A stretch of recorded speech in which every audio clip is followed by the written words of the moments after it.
They drive their herds of cattle to this market in the heart of Garissa town and settle down to wait for buyers. Selling off some of their cattle would relieve the worries of residents here.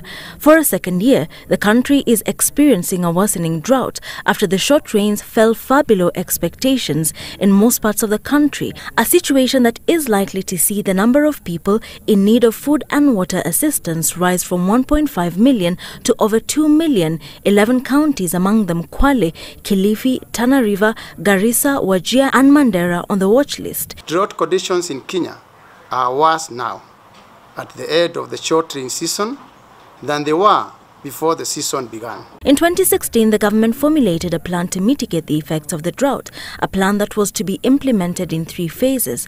In the first phase, which was set to run from November 2016 to January 2017, 5.4 billion shillings was to be disbursed. Last year, Treasury released a third of this sum, 1.8 billion shillings. 824 million shillings was used to buy relief food.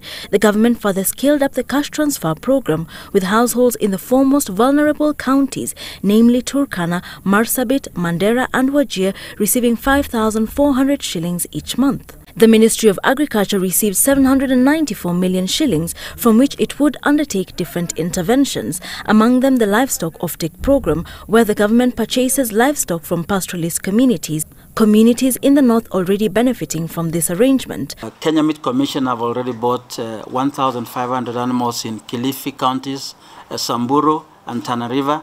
We are moving. We have just received a report today that animals are also being affected severely in northeastern Baringo, the Tiati area. So we are also moving there.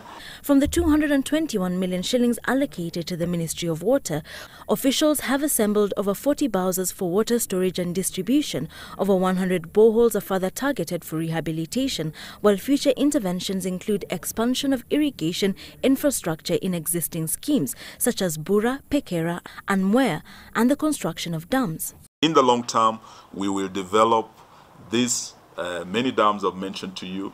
We will increase our water harvesting capacity and our storage capacity. This is really where the future lies to ensure our water security.